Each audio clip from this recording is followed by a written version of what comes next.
바닷속에서 은밀하게 침투하고 스스로 판단해 필요할 때 자폭 임무까지 수행하는 유령 병기가 있습니다. 무인 잠수정 얘긴데요. 최근에 중국의 무인 잠수정이 필리핀 영해에서 발견되기도 했고요. 미국은 또 초대형 무인 잠수정을 유령 함대 핵심 자산으로 개발하고 있습니다.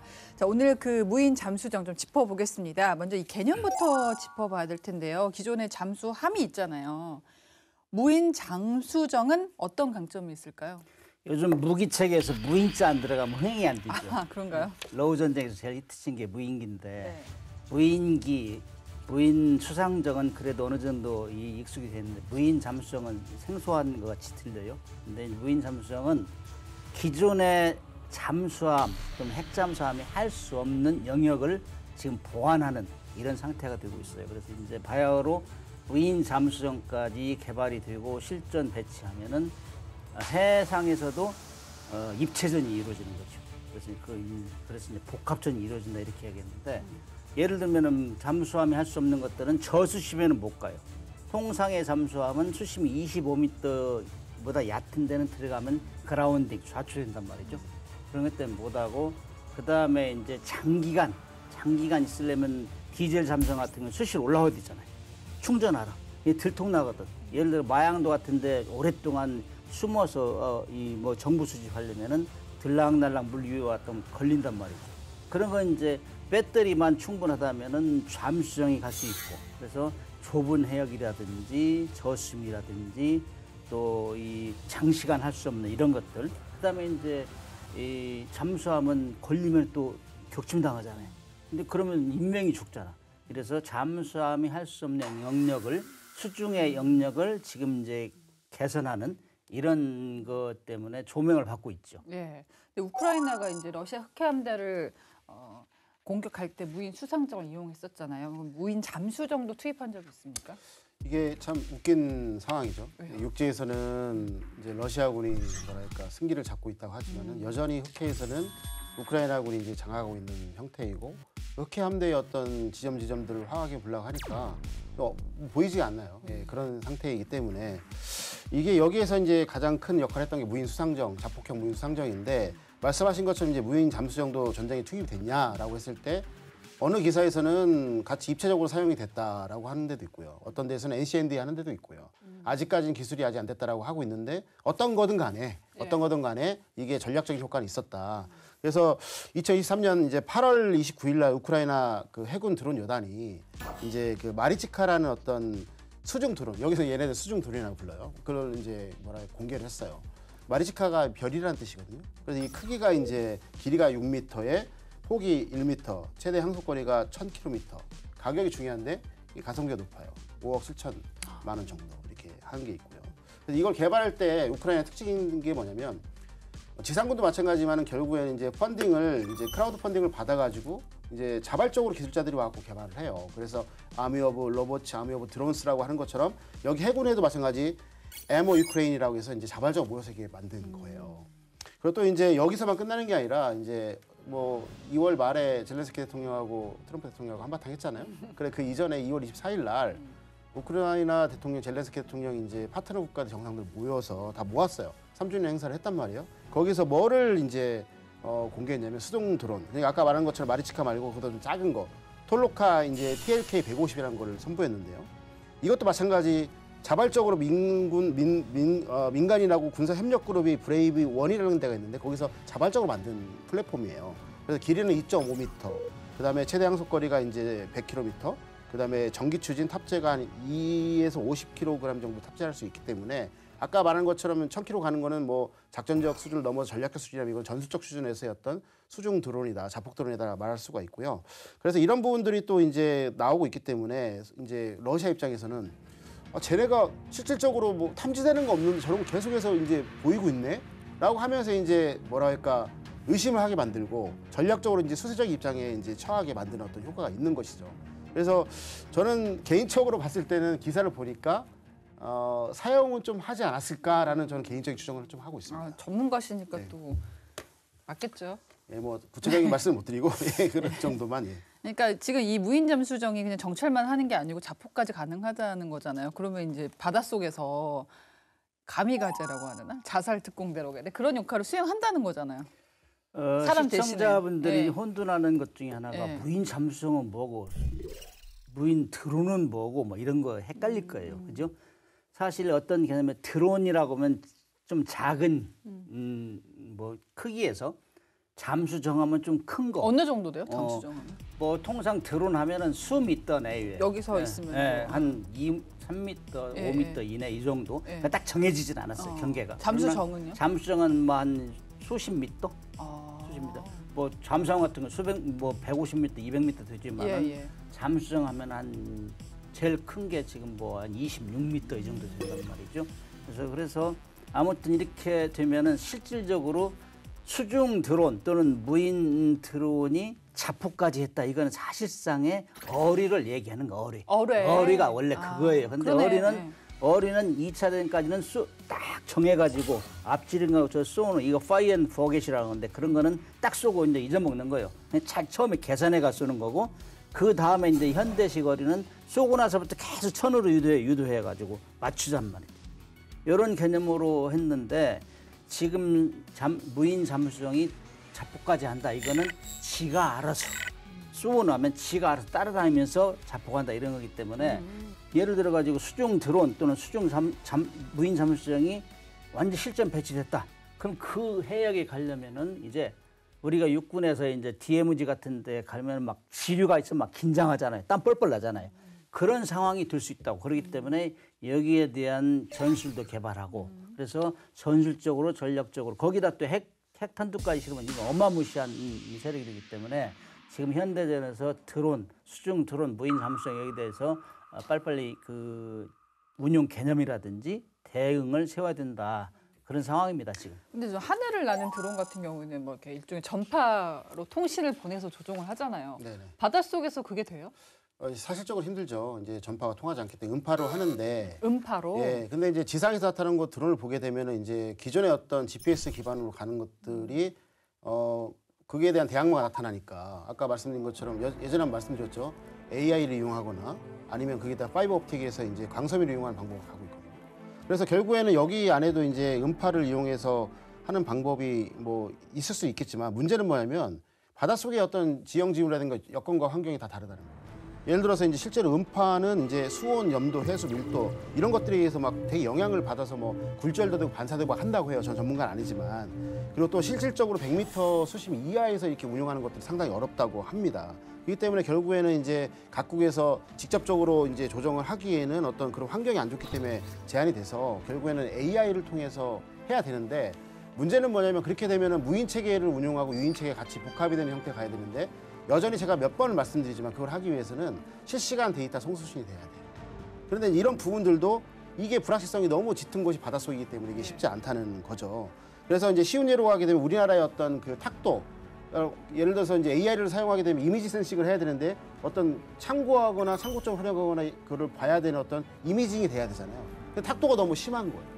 그래서 예를 들어서 이제 동해안 같은 경우 2.5 이하로 맑은데 그 다음에 보게 남해안은 2.25 이상이 되는 곳이 있고요. 서해안은 또 35 이상이 되는 거기 때문에 그런 어떤 비교를 통해 가지고 이미지 센싱할 수 있는 여건이 안 된다는 말이에요.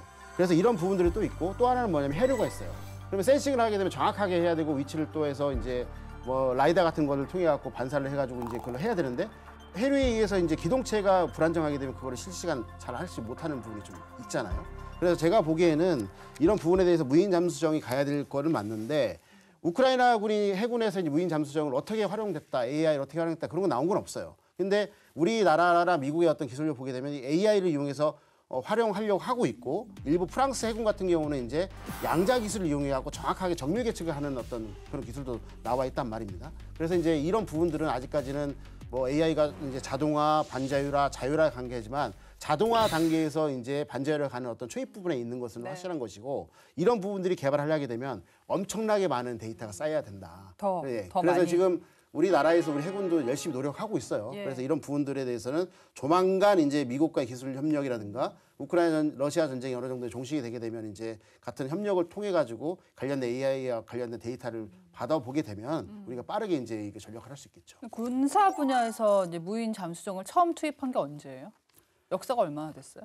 원래 이제 군에서 기술이 나와서 민으로 이제 이 트랜스포되는 경우도 있고 반대되는 경우도 있는데 이건 어떤 대표적인 게 이제 군에서 나와서 이 민으로 간 거는 핵잠수함이에요. 원자력 잠수함. 그게 원자를 먼저 군에서 만들어 가지고 원자력 발전소 만들고 그랬는데 이거는 민에서 필요에 의해서 수중에 있는 어떤 물체를 확인하려고 하는데 사람이 들어갈 수 없잖아요. 그래서 수중 로봇 이런 걸 개발했는데 이게 이제 수중 로봇을 선으로 막 통제한다면 원격 통제.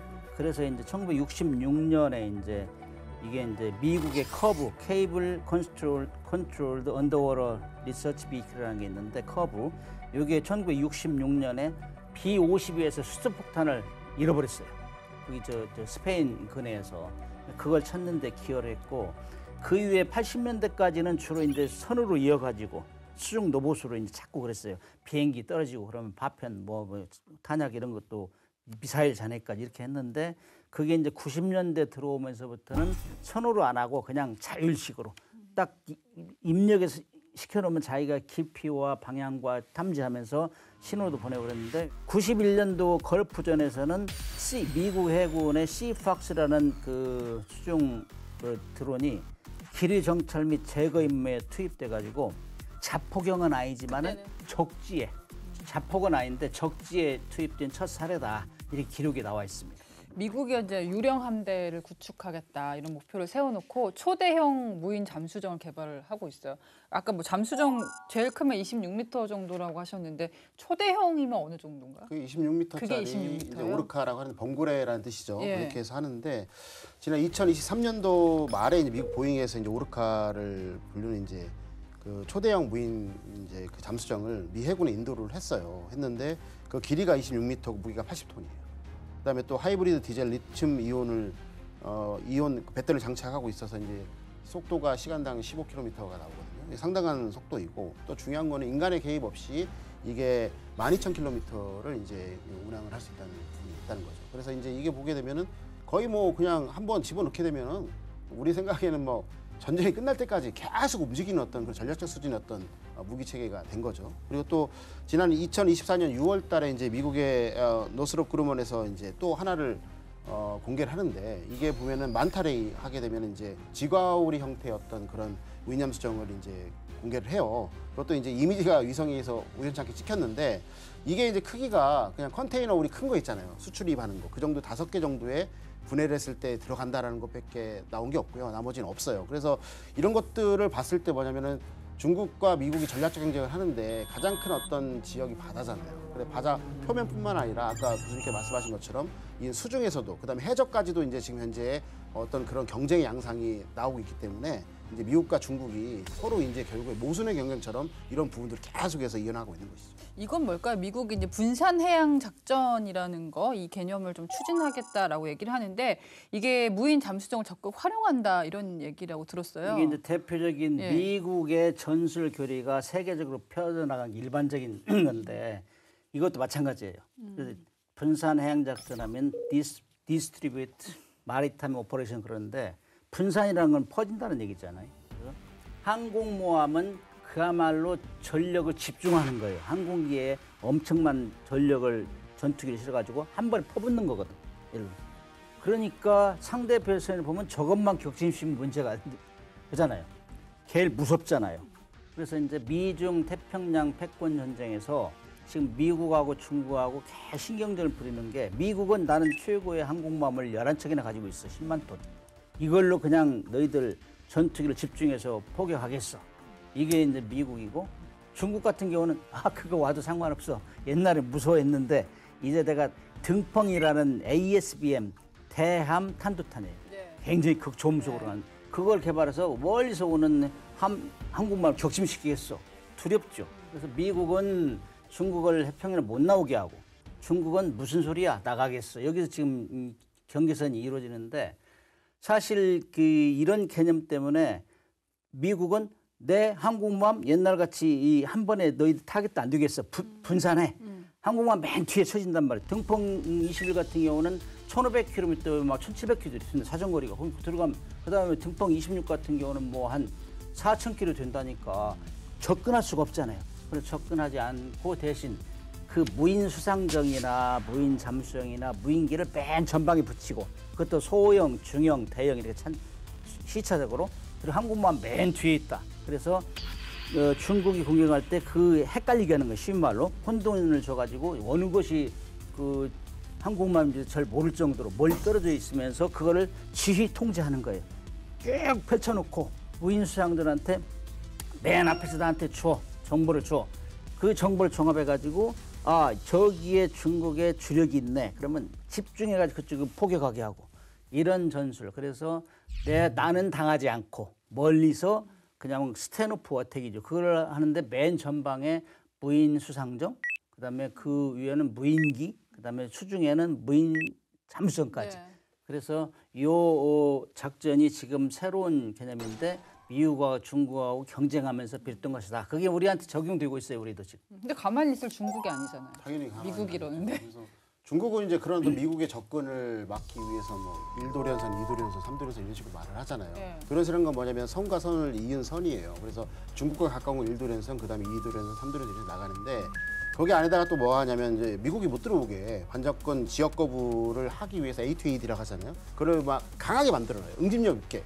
그 안에다가는 이제 예를 들어서 뭐 우리가 말하는 다양의 어떤 자산들을 다 갖다 놓고 해서 원거리부터 이제 격침시킬 수 있도록 파괴시킬 수 있도록 하는데 중요한 건 뭐냐면 이제 이런 것들을 응집력 깨기 위해서는 이거의 중심이 뭔지를 확인을 해야 돼요. 이게 센터 오브 그래비티라고 하는데 그러니까 무언가를 집어 넣어야지만 이게 반응할 거 아닙니까? 그러면 그것이 표적화가 되고 이제 미 육군이라든가 미 공군 해군이 말하는 원거리 타격 작전이 되는 거예요. 네. 근데 이제 여기서 보면 가장 좋은 게 뭐냐면 공중으로 하는 건 어느 정도 속도가 보장되지 않는 이상 다 잡히고 해상도 마찬가지예요. 그러니까 이제 이 수중을 통해 가지고 계속해서 이런 아까 말씀드린 것처럼 그런 거대한 어떤 초대형 이제 그런 무인 잠수정 갖다 하는 거고. 그런데 뭐냐면 이거는 미국이 갖고 있는데 중국은 없어. 그럼 비대칭성이 생기는 거거든요. 그러면 이건 어느 정도의 균형을 맞추기 위해서는 그래? 니네 갖고 있어? 우리 갖고 있을 거야 하면서 개발을 이제 계속하면서 맞불을 놔요. 그래서 이제 2019년도에 이제 중국의 건군 70주년에서 뭐가 나왔냐면 초대형 무인 잠수정인 HSU-001이 나오게 된 거예요. 이게. 그래서 이런 부분을 통해서 비대칭성을 다시 대칭하게 만들어 놓고 그 위에다가 중국은 또 이제 건의주 국가이기 때문에 또 다른 어떤 무기체를 통해 가지고 미국보다 상대적으로 이제 대칭성이 강한 것들을 계속해서 마련하고 있는 거예요. 그게 뭐냐면 드론법 100만 양병설이었어요. 예. 그런 식으로 그렇게 되니까 또 미국에서 레플리케이터가 나온 거고 이런 식으로 해서 왔다 갔다 하는 거예요. 그럼 예. 지금 무인 잠수정 전력이 얼마나 차이나요? 미중이? 저는 이제 실질적으로 이제 미국에서도 이제 전략 자산이기 때문에 네. 많은 것을 공개 안 했습니다. 아까 오르카하고 이제 쥐가오리 같은 것들은 다 말씀을 드렸고요. 그래서 여기에서 보게 되면 이제 미국 같은 경우는 이 관심을 2012년부터 가졌다는 겁니다. 그래서 이게 순항미사일하고 어뢰는 물론 소형 무인 잠수정까지 장착할 수 있는 이 초대형 무인 잠수정 사업을 2012년부터 계속 해나왔고 그게 이제 아까 말씀드린 2023년하고 24년도에 어떤 실질적인 어떤 산물로 나온 거예요. 그래서 아까 이제 중국도 이게 발병 이제 뭐랄까 밀릴 수가 없으니까 HSU-001을 공개했다 말씀드렸잖아요. 네. 그래서 여기에서 또 하는 거 보니까 또 비밀리에 뭘 하고 있어. 그래서 미국에서 어떤 첩보 작전을 해 보니까 정보를 수집해 보니까 2022년 9월 달에 미국의 위성 사진에 의해서 새로운 어떤 두 종류의 어떤 초대형 무인 잠수정이 식별됐는데 뭔지는 모르겠어요. 모르는데 군사 전문가들이 이걸 보니까 전면부에 어뢰 발사대 네 기를 장착할 수 있고 음파 탐지기가 탑재되어 있을 거라고 추정되는 어떤 무기체가 발견이 된 거예요. 그렇기 때문에 결국에는 이 초대형 어떤 무인 잠수정도 이제 모순의 경쟁에 들어가고 있다. 이렇게 보시면 될 것 같고. 중국은 바짝 잘 쫓아오니까. 그렇죠. 근데 권위주의 더 국가라. 중요한 건 뭐냐면 지금 대만 사태가 지금 이제 고조되고 있잖아요. 그러면서 지금 뭐 해저 케이블 끊고 있고 뭐 해양 봉쇄하고 뭐 여러 가지 하고 있단 말이에요. 거기서 또 엄청나게 많은 어떤 또 데이터를 또 이제 획득했을 것이고 맞습니다. 예. 그렇기 때문에 이제 이 기술력이라든가 정치 체제를 봤을 때는 제가 보기에는 중국이 미국을 따라잡을 수 있다 이런 고민을 좀 하고 있습니다. 그렇군요. 중국이 해양에서 패권 확대하면 이제 호주도 많이 언급을 해요. 미국과 함께 오커스 협정을 맺었었는데 호주가 초대형 무인 잠수정을 개발하고 있다고요. 미국은 중국을 견제하기 위해서 한미일 이렇게 대동단계시키고 거기다 플러스 이제 호주까지 이제 자꾸 유인하면서 미국이 이제 도와준 것이 오커스. 그러니까 미국, 영국, 호주 해가지고 핵추인 잠수함을 일단 팔고 그다음에 건조하게 해주겠다 이랬는데 이 무인 잠수정은 핵추인 잠수함의 대체는 아니고 보완제 할 수 없는 것들. 그러니까 이 미국이 호주한테 핵 추진 잠수함을 하는 이유는 핵 추진 잠수함은 기동성이 엄청 빠르고 원거리까지 하잖아요. 네. 그래서 중국에 근접해서 할 수 있는 건데 실질적으로 이 초대형 잠수정이라도 그렇게 원거리까지 가기는 쉽지 않아요. 다 이제 통제할 수 있어야 되니까. 그렇기 때문에 아마 방어용 목적으로 핵 추진잠이 생기기 전에 중국을 견제할 목적으로 중요한 중국의 잠수함이 지나다니는 길목이나 네. 그다음에 자기들이 중요하다고 생각하는 해역에 이제 일단 만들어서 그런 해양 정찰, 수중 정찰 감시 임무를 하겠다 이런 의도를 가지고 있는 것 같은데 호주는 지금 거의 하는 거 보면은 미국을 따라가요. 그리고 미국의 도움을 많이 받아요. 그러기 보면은 미국이 지금 제일 큰 게 오르카 뭐 26m짜리인데 그 전에 뭐 에코 보야지라는 건 15m짜리 돼서 그것이 제일 운용을 많이 했어요. 시험 운용을 많이 하고 거기서 얻은 경험을 토대로 해가지고 오르카를 만들어낸 거기 때문에 거기를 따라가지 않을까. 그다음에 뭐 기사에 보니까 한 5대, 6대 정도 만들어가지고 네. 그거를 핵잠수함이 할 수 없는 영역을 커버하겠다 이런 보관을 가지고 하고 있는 것 같아요. 일단 그런 개념으로 가고 있는데 실질적으로 호주에서 그런 재원을 노출한 건 없어요. 그렇기 때문에 미국이나 중국 같이 우리도 자기들 목표를 세워 가겠다 이런 의지를 이제 보여주는 거죠. 아까 우리 바다 안에서는 전파가 안 돼서 음파로한도 얘기하셨잖아요. 이제 공중전 생각해 보면 유무인 복합 체계를 하려면 통신이 좋단 말이에요. 공중 같은 경우는. 근데 무인 잠수정도 그럼 유무인 복합 체계로 가려면 이 통신 문제가 해결돼야 되지 않아요? 맞죠. 뭐 네. 스타링크라도 된다면 바닷속에서? 바닷속에서 된다면 얼마나 좋겠어요. 근데 아까 말씀드린 것처럼 여러 제한과 제약 사항 때문에 실질적으로 되기가 힘들고요. 그래서 질문하신 요체가 이제 유무인 복합 전투 체계를 해야 되는데 실시간 데이터가 송수신돼야 되거든요. 그래야지만 이게 뭐랄까 AI도 써먹을 수가 있고 뭐 가시화책을 써먹을 수가 있는데 그게 안 되기 때문에 문제가 많이 있는 건데 그래서 지금 현재는 이제 그 AI를 넘어가지고 아까 잠깐 말씀드렸지만은 뭐 프랑스 해군이라든가 미 해군도 마찬가지 이제 은밀하게 진행하고 있는 부분이 양자 기술을 이용해 가지고 해저 지형을 정확하게 이제 계측을 해서 갖고 있고 그거를 하나를 기준점을 잡아가지고 이제 계속해서 유무인 복합 전투 체계를 운용할 수 있는 어떤 개념을 만들어 나가고 있거든요. 네. 그래서 이제 프랑스 해군이라든가 미국 해군들이 그렇게 갈 수 있었던 건 뭐냐면 계속해서 전투 실험했던 어떤 데이터가 쌓였기 때문에 그걸 발판으로 갈 수 있는 부분이에요. 그래서 우리도 지금 현재 이런 부분들을 하고 있고요. 그래서 계속적으로 그 미국하고의 어떤 군사 과학기술 협력을 통해 갖고 이런 부분들은 극복해야 될 부분이 좀 있는 것 같고 제가 보기엔 이 수중 안에서의 통신 네트워크를 간단 없이 운영하는 거는 정말 이거는 제가 보면 국가 전략 기술인 것 같습니다. 예, 노력을 많이 해야 돼요. 네, 무인 잠수정은요 군사 분야뿐 아니라 구조, 탐색 같은 민간 분야에서도 아주 중요하게 쓰이고 있습니다. 무려 300년 동안 바닷속에 잠들어 있던 보물을 찾아내기도 했는데요. 디파고에서 알아봅니다. 지구 표면의 70% 이상을 덮고 있는 바다. 그 깊고 어두운 심해는 아직도 수많은 미스터리를 품고 있습니다. 인간이 탐사한 곳은 전체의 5%도 채 되지 않는데요. 깊은 바닷속에는 우리가 상상하지 못한 놀라운 생명체들은 물론 수백, 수천 년 전 역사의 흔적과 귀중한 보물들이 고요히 잠들어 있죠.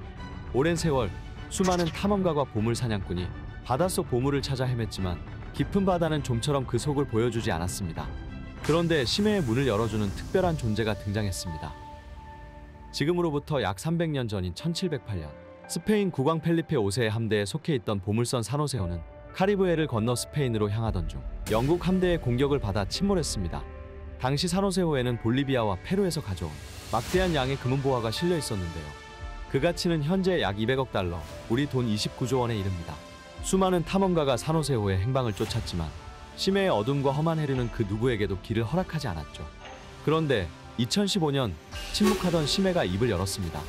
영원히 사라질 것 같았던 산호세호가 기적처럼 세상의 모습을 드러낸 건데요. 이 난파된 보물선을 발견한 주인공은 사람이 아닌 로봇 잠수정 레무스 6000이었습니다. 레무스 6000은 초음파 탐지 기술로 해저 지형을 정밀하게 탐색했고 마침내 침몰한 산호세호의 정확한 위치를 찾아낸 겁니다. 덕분에 깊은 바닷속에서 잠자던 귀중한 보물이 다시 세상의 빛을 볼 수 있게 되었습니다. 무인 잠수정의 활약은 여기서 끝나지 않습니다. 보물선뿐 아니라 오래전 침몰한 여객선도 이들의 눈에 포착됐습니다. 1912년 북대서양에서 침몰한 타이타닉호. 깊은 바닷속에 잠들어 있었던 이 초호화 여객선이 73년 만에 모습을 드러냈습니다. 1985년 당시 미국 우주홀 해양연구소의 로버트 벨러드 박사가 무인 잠수정 아르고를 투입해 찾아낸 건데요. 아르고는 강력한 음파 탐지기와 고성능 카메라, 조명을 탑재하고 수심 3,900m 심해에서 타이타닉호를 맴돌며 영상과 데이터를 실시간으로 모선해 전송했습니다. 이 발견은 심해 탐사의 새로운 시대를 열었다고 평가받고 있습니다. 이후 무인 잠수정은 또 다른 미스터리를 풀기 위해 투입됐습니다. 2014년 승객 239명을 태운 말레이시아 항공 MH370편이 쿠알라룸푸르에서 베이징으로 향하던 중 흔적도 없이 사라진 겁니다. 실종된 항공기를 찾기 위해 역사상 최대 규모의 수색 작업이 펼쳐졌고 미 해군의 무인 잠수정 블루핀 21이 투입됐는데요. 블루핀 21은 수심 4,500m의 칠흑 같은 심해를 조사하며 실종 항공기의 단서를 찾기 위해 노력했죠. 안타깝게도 항공기의 잔해는 발견하지 못했지만 블루핀 21은 수색 범위를 획기적으로 좁혔고 그 기술은 이후 심해 탐사 전반에 영향을 미쳤습니다. 무인 잠수정의 활약은 최근에도 계속되고 있습니다.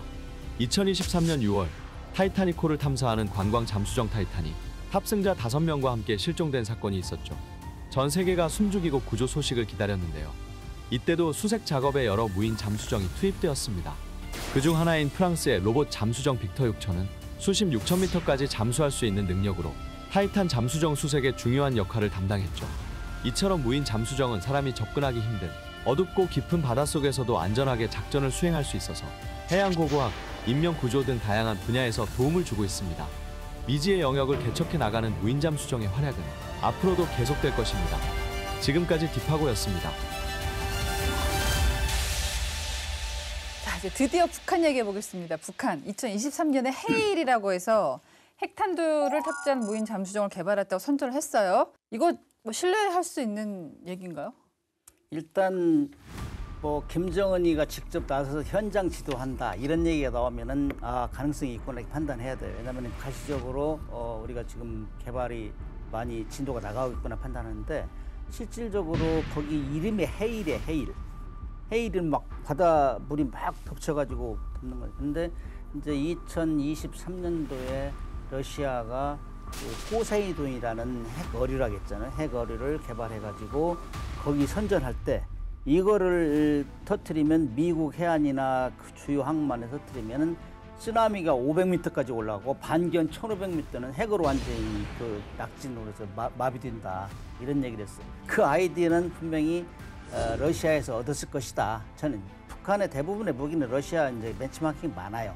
그래서 러시아가 이 포세이돈을 개발할 때 2010년도에 개발해서 2023년도에 핵잠수함 벨고로드에 6발씩 실었어요. 북한은 2012년도에 이 개발을 했다고 뉴스에 나와서 2012년부터. 그러면 13년, 2025년 올해나 내년쯤 되면은 실전 배치 가능성이 있단 말이죠.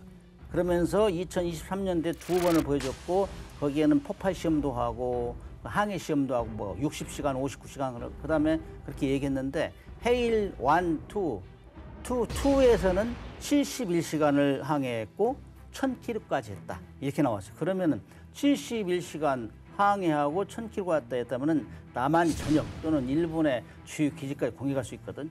이런 걸 개발하는 거는 북한은 핵 추진은 아니에요.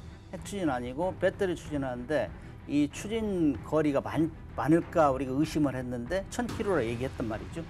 그렇게 되면은 그런 것들은 미국의 항공모함 전단이나 우리의 주요 항구를 공격하는 데는 충분하다. 그래서 아마 조만간에 또 시험 발사하지 않을까. 2024년 5-23이라는 그 시험 발사를 했어요. 예. 그렇게 하면서는 구체적으로는 그 공개를 안 했는데 그 시험 발사하면서 북한이 핵무기 소형화했다 내세운 게 화산 31형이에요. 그거는 핵무기 소형화거든.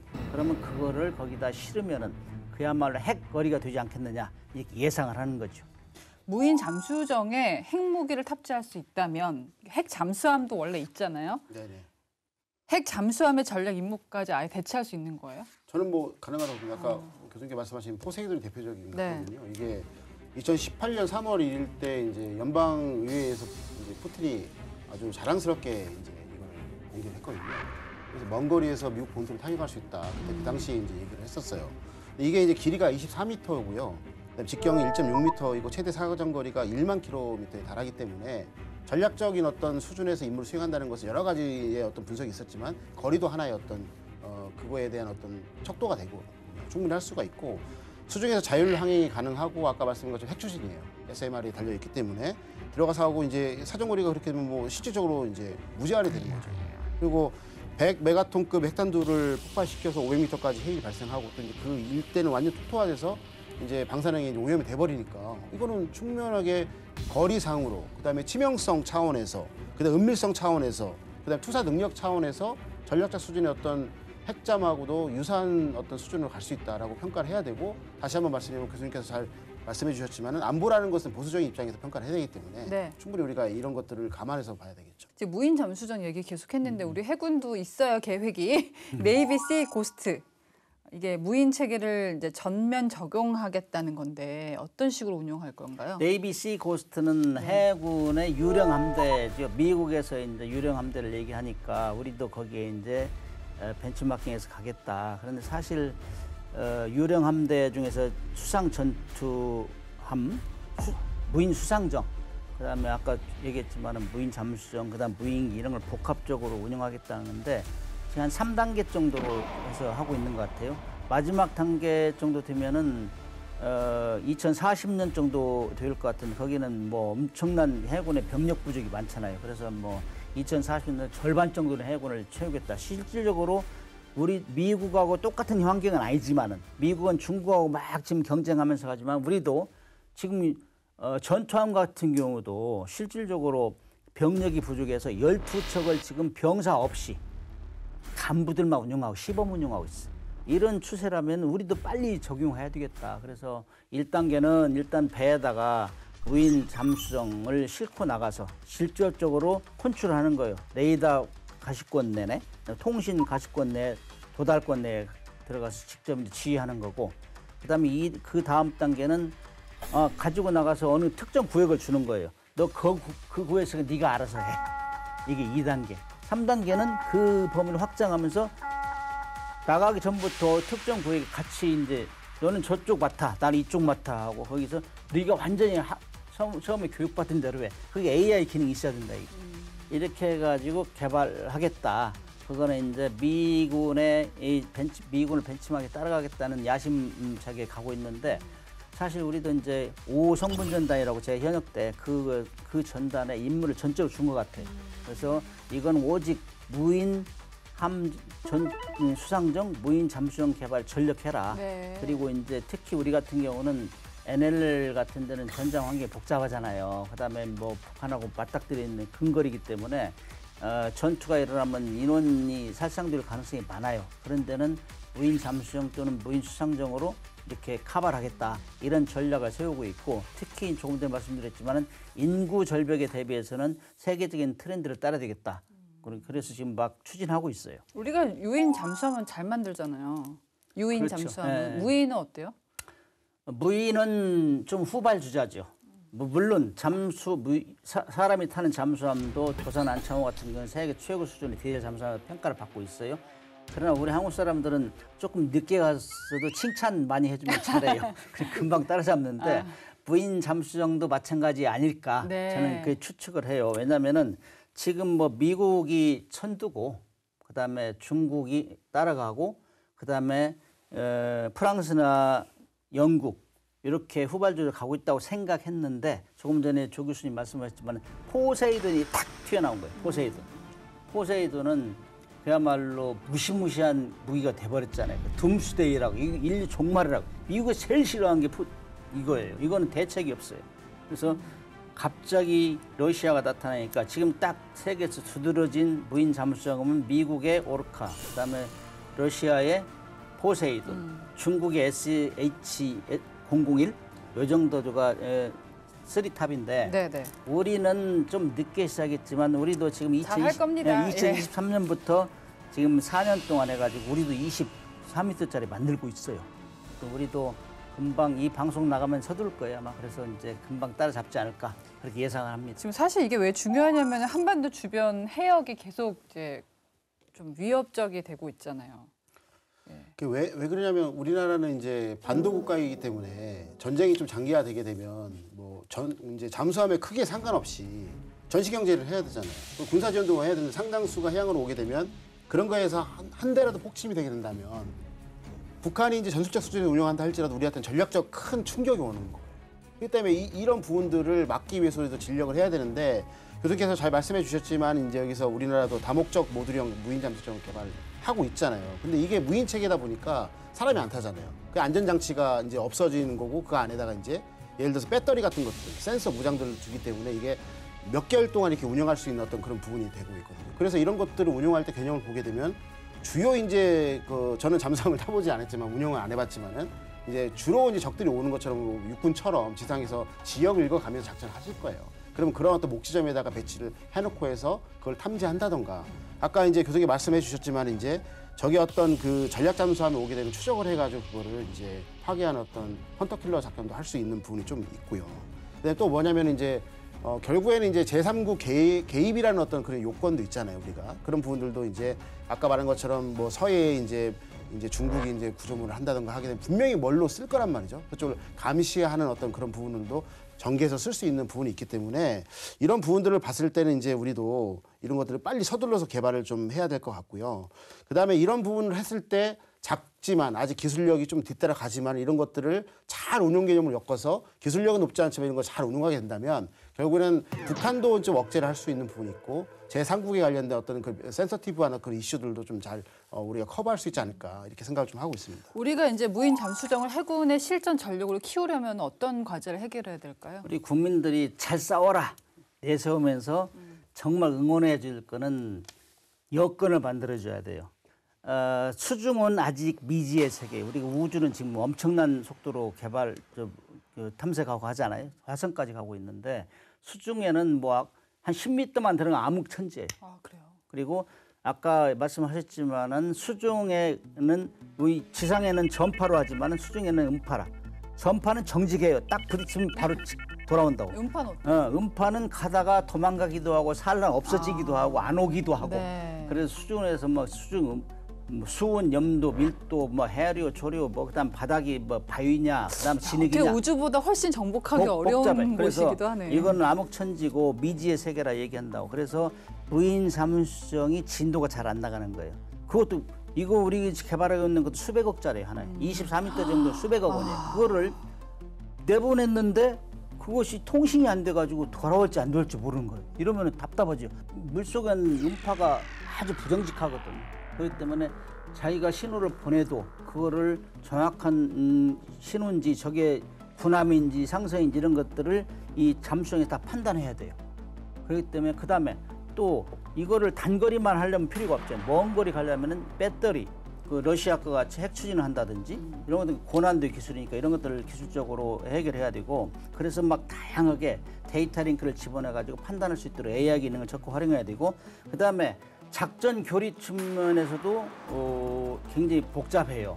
이거는 G 통제를 해야 되기 때문에 그다음에 이제 우리가 무기를 쥐어주려면은 좋은 무기를 만들 수 있도록 돈을 많이 태워주고 R&D비를 많이 투자하고 다방면으로 이렇게 생각해야 된다. 저는 그렇게 봐요. 조상근 교수님은 어떻게 보십니까? 뭐 교수님께서 자율항해 뭐 그런 말씀을 자율항해 말씀을 해주셨으니까 다 차치하고요. 몇 년 전에 보시면 나토에서 양자 기술을 활용한 어떤 비전을 좀 발표를 했어요. 그게 보게 되면은 해저라든가 이제 수상에서 어떻게 양자 기술을 활용할 것인가 자세히 나와 있거든요. 아까 여러 가지 이제 그 수상 이제 해저라든가 아니면 수상에서의 문제점 해결하기 위해서 이제 프랑스 해군 같은 경우는 이제 그 양자 중력 센서라는 게 있어요. 그를 통해서 해저 지역을 이제 뭐랄까 가시화하는 어떤 거를 작업을 해나가고 있거든요. 우리나라를 보게 되면 이렇게 얘기를 하잖아요. 뭐 한반도가 뭐 꺼지지 않는 뭐 대만도 마찬가지지만 항공모함이라 하고 그다음 우리는 어차피 수세적 입장에서 공세적으로 가는 어떤 군사력을 가졌기 때문에 결국에는 이런 어떤 저는 양자 중력 센서 같은 거를 하루빨리 이제 전력화 시켜서 주변에 있는 어떤 해저 지형을 이제 가시화시키고 우리 어떤 전략 자산을 갖고 있다 하게 되면은 AI는 좀 어느 정도 해결이 될 것 같고요. 그 이후에 이제 확산시켜 나가는 어떤 전략을 구하면 될 것 같고 저는 이걸 좀 해군 측에 좀 얘기를 좀 하고 싶어요. 어떤 군사적인 어떤 활동이 그 시너지가 날아가게 되면 우리가 전략적 수준, 작전적 수준, 전술적 수준을 같이 이렇게 발전시켜 나가야 되거든요. 그래서 아까 제가 우크라이나 러시아 현장에서 우크라이나 해군이 잘하고 있는 게 이게 톨로카 TLK 150처럼 해서 이제 자폭하는 어떤 무인 수상정이 있잖아요. 전술적 수준이거든요. 이게. 그래서 우리 해군들도 결국은 아까 지키는 어떤 입장에서도 이런 것들을 가성비 높고 원웨이 방식의 어떤 자폭형 이제 무인 수상정을 좀 개발을 해가지고 고슴도치처럼 이런 것들을 활용하게 되거나 아니면 주요 길목에 활용하게 되면은 이게 앞으로 우리가 갔을 때 게임 체인저가 될 수도 있겠구나. 왜 말씀하신 것처럼 해저라든가 수상은 아직 미지의 공간이기 때문에 그래서 다시 한번 말씀드리겠지만 영병술 체구에서 전략적 수준, 작전적 수준, 전술적 수준에서 같이 좀 이 무기 체계와 싸우는 방법, 조직 편성 봤으면 좋겠다. 이 말씀 좀 드리고 싶습니다. 네, 더 은밀하고 더 강하게 무인 잠수정은 해양 주도권 경쟁에서 변수로 부상하고 있습니다. 복잡해지는 해양 안보 환경 속에서 우리 해군이 바다의 주도권을 갖춘 전력 완성하기를 기대합니다. 저희는 매주 금요일 밤 10시 KFN 또 유튜브 채널에서 동시에 여러분 찾아갑니다. 시청해주신 여러분 고맙습니다.